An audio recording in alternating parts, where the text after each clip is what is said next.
Coach, congrats on the victory. If you could give us an opening statement about today's game. Yeah, it was an SEC war or just a postseason war. And, in that situation, if you had your druthers, you'd like to have the last at-bat because, the ninth inning is going to be full of drama. But I think our kids kept their composure in that ninth inning, including Ariel in a real tough play. You don't want to see anyone get hurt there, but that was kind of a do-or-die deal where you couldn't shy away or you had to make a decision with what you were going to do. So that, to me, was kind of the theme of the day. I know it was an exciting win, maybe not the sexiest or whatever you want to call it, but there was a lot of teammates taking care of teammates, a lot of coaches picking up players picking up coaches with decisions and things like that. And obviously it's easy because the score is what it is, but I just felt like we were more true to who we were today in pregame, in the dugout, during the game. And again, it's easy to say that because we end up doing okay on the scoreboard, but I'd rather go into battle with that group the way they showed up today and hope they do the same tomorrow. Thank you. We'll open a few questions for the players. We'll start down here, and then we'll go here and there. Kendall Rogers, D1 Baseball. Cal, I guess just looking at the job that Aaron did against that lineup, he kept them from getting in any kind of groove at all. What did you kind of see from him stuff-wise? He was very competitive. We mixed pitches well, and he threw a lot of strikes, used his defense really well, and really just kept us in that ball game. Kept the momentum on our side for the most part, and he's done that all year. So that it was really good to see. Right here. Cal, I guess throughout the frustration offensively, those first handful of innings, what gave y'all confidence y'all would get the big hit and be able to do some stuff? We always know we're one inning away. We just need to keep stacking quads together, and good things will end up happening. Kid to my right put a good swing on a ball, and gave us a lot of momentum going late into the game. So we really just knew that just keep doing what we've been doing all year. Just try and get quality at bats, pass to the next guy. Guy behind us has his back, and not try and do too much. Okay, back there, then down here. Matt Tallery from World Baseball Network. Dylan, you guys left 6 runners in score position before you hit the 2-run home run that gave you guys the lead in the 7th. What's just the mentality for you guys to just be such dogs, when you guys are behind in the game like that?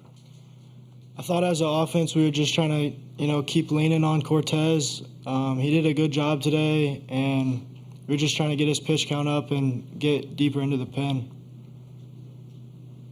Questions for the players? Cal, why do you think Dylan's so good in those clutch moments? Well, he's already a quiet kid, but I think his heart, just kind of stays calm. His mind stays calm, and I feel like he's kind of built for those moments. He's done it all year, so let's hope he can continue doing that.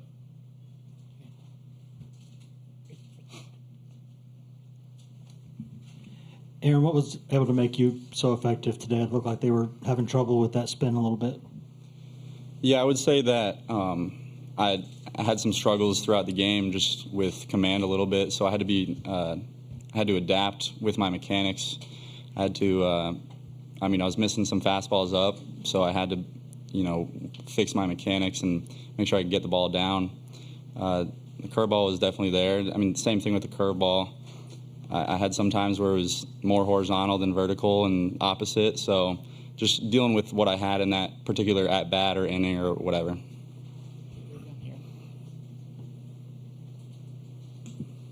Cal, your first hit was that 2-run home run. Just how good did that feel leaving the park and then obviously to have back-to-back frames with home runs?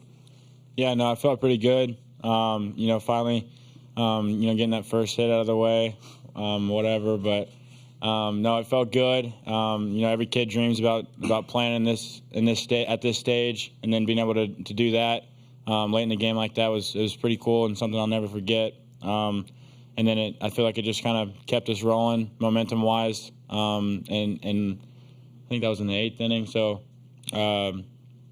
it just kind of set the tone for the 9th.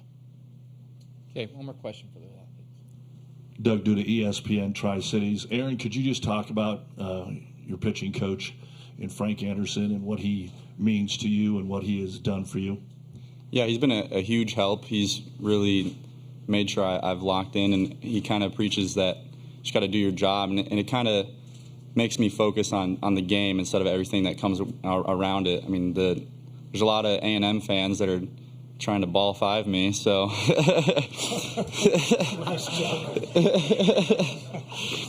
so it helps me lock back into the game when stuff like that happens, just knowing the mentality that he's given me.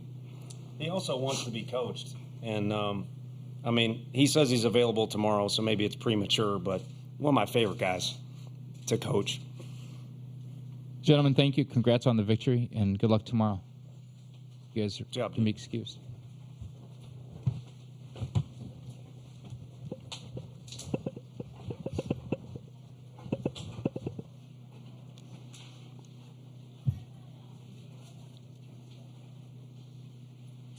You can go 1, 2, 3, real quick, and 4. Go ahead. Tony, I wonder if you could, Tony, right here to your right, if you could elaborate on that with Aaron and also the performance by Drew today in his last game.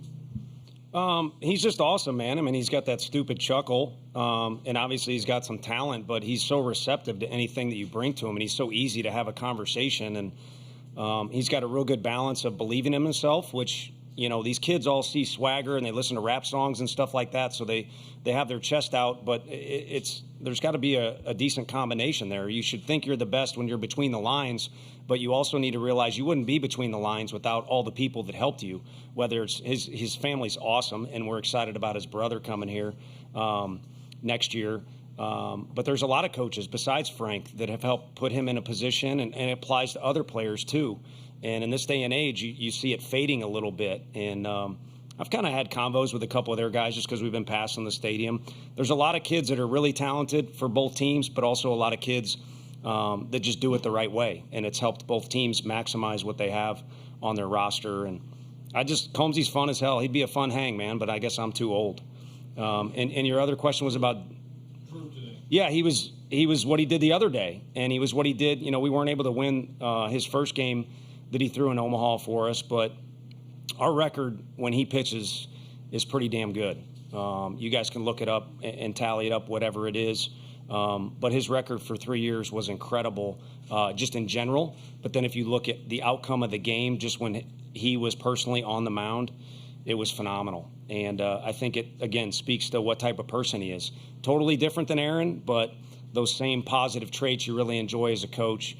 And you never got out of your car going into our parking lot, wondering whether Drew was going to show up to work with the right mentality, whether he was going to be receptive to coaching, whether he was going to have an unselfish approach, and you always know he's going to hook it up on the field for you. Okay. 1, 2, 3, 4, 5. Harrison Fan, SEC Unfiltered. Coach, you go to Kirby late, just kind of the most used guy out of the bullpen, just to try to close it out, and then gets a little bit of a jam, and you change and go to Nate Snead. Was that just some of a matchup kind of thing that you're looking for out of Snead, or what was that like? Yeah, the Combs decision was tough. Again, we wouldn't be in this position without him. And if you took a vote in the dugout, which sometimes you do, or sometimes you just have to take responsibility for a decision, like the bunt, you can feel free to ask me about. And it was split. It was split in the dugout, and then he comes down and says, I'm fine. I mean, what are you going to do? I think if you're a Vol fan, you probably boo the coaching staff if you don't see that guy come out of the dugout, but I'm not so sure he wasn't on fumes there. So just to peel back the curtain, what we talked about to the bullpen was this is going to be a three-man effort no matter what to finish the inning. And in an ideal world, Combsy gets a guy, and then we might have went to Kirby anyway for that matchup, and then Snead was hot to come in, and we had kind of been telling him he was going to finish the game. And I don't know that it's exactly like that, but kind of shades of Vanderbilt. You know, we had typically been using Snead on Sundays, and I think that's a game where Snead came in and got the last 2 outs, and today he had to get 3. Yeah. Tony, what if anything, do you think has changed with Xander as he's gone from the quote-unquote midweek guy to the role that he's in now? And does he have the kind of mentality you think is suited for something like this? I don't know. I don't care, to be honest with you. It's a baseball game. You know, it's kind of like the bunt thing. I wanted to throw myself off a ledge there because it looks like, hey, let's get Simo in a position where he can drive in 2 runs potentially, and then you take it off because Cal's in an advantage count. And I could explain the numbers and all that stuff. But the bottom line is you have to make tough decisions over the course of a game. And, you know, fans can tweet about them and say this or that. But the one thing, with all due respect, we wouldn't be here without our fans, is they get to do that on Twitter and voice their opinion, and then they get to go to the bars because I can hear. It goes all night long. I can hear from my level. And I wish I could do that, to be honest with you, too. But I grew up in this damn household with crazy Greg Vitello and kind of got into this deal right here. And with your decisions, you have to live with it. And when the game's over, we go back to the hotel. And I've worked with the guy across the dugout, too. No one's more invested than him. And we live with it, and you think about it, and then you start preparing for the next day. It's all you do. So trust me, it means a lot to us. You know what I mean? So, but having said that, I would like to come to the park and say, Aaron Combs, you're in the game, and that's the best feeling in the world. It's like having Redmond Walsh out there. We win. We won because he's good. We lose. I'll go ride or die with that guy any day of the week. So, we got a ball game tomorrow, and Xander's going to get to pitch again. To me, I'm more excited of the fact he gets another opportunity to run out there and do whatever the stuff is that he does. And I think, his progression has been just getting more comfortable. I mean, you got to kind of navigate through certain situations, whether it's pitching on the road, pitching in the postseason. You build up reps, and if you're smart, you got some aptitude, you probably get a little bit better at it. Here we go. 1, 2, 3, 4, 5. You said after Super Regionals that Cal's your guy, and obviously you've rode with him here through some struggles this week. Just why is he your guy, and why have you had confidence to keep going with him? Similar, same answer without getting too dramatic on you is he's a ball player, and he's an unbelievable kid, and he's so sound defensively. Peoples does it different. I think, you could argue he can match up with Cal with some certain things, but Cal has been our guy for a couple years, and he's experienced so much, and he knows how to, work or orchestrate a game from behind that position and be that leader. So, I don't know. He's our Jake Taylor, I guess. Down here. Coach, I know it's probably easier during maybe a regular season game, but with what was at stake when you guys are leaving a lot of runners in scoring position, how do y'all try to talk together as a team about not getting frustrated, feel like, those chances you had were slipping away and, it was going to be eating at the back of their head or something? Yeah, it's a delicate balance because we had bases loaded twice, I believe, and didn't have anything to show for it. And if you look at those at-bats, two of our best guys didn't necessarily look themselves. And I think it was probably because there was a little extra tension or a little extra try hard. But it's kind of hard to not have that. And then also Cortez is really good. And I think in particular, I don't know what he said, but in particular, I think he had a good day for himself as well. So there were a couple times where it's like, hey, we need to relax or change the mojo a little bit. But it was kind of the flow of the game. There's usually a flow to a game, even in the postseason where it's chaos. And, it was challenging for us. And I think the biggest thing is, just to relax and play ball. That's served us well. And I think that the tension stuff that maybe appeared a time or two since we've been here, it clearly doesn't work. Okay, right there. This might be kind of building off of that question, but up until the 7th inning, you guys were 0-14 with runners on base. Is there one particular thing you can point to, or other than just kind of being out of sorts, like you were saying? Probably the head coach being out of control. I don't know. I mean, good competition, and also at times the park can play a little bit different. I think it's pretty cool. Jace hit one for them, and we got the ball deep there at the end. Both teams had several balls deep, but we had a couple homers. Is unique in this park. Normally things kind of happen 90 feet at a time or doubles, and then you have stuff like that happen. So maybe guys just trying to do a little too much and getting big and getting outside of themselves. I think sometimes you throw out shorten your swing in the dugout, but all it really means is just stay true to your swing that you train in the cage. And I'm sure the other team would argue, or other people that would listen to this for whatever reason, but I feel like we're in the cage more than anybody. So you might as well invest in that time, or let your investment, I should say, in the cage pay off and just use your swing. Ryan. First of all, solid Jake Taylor reference. I heard Thank that. you. Yeah. I did see a couple faces that were like, who the hell's that guy? He's not on either roster. But, all right, so walk us through the next 25 hours for you. Like, are you going to stay up all night going through scenarios, or what is your routine? No, left one of my damn AirPods. I pulled a Xander and left one of them, so I had one in, and I could still hear the party out on the street. So last night was tough to sleep, but I'll put both those things in, and you just go sound machine, brown noise instead of white noise. For me personally, you can make your own selection. But yeah, you got to eat, you got to rest, you got to say hi to your family.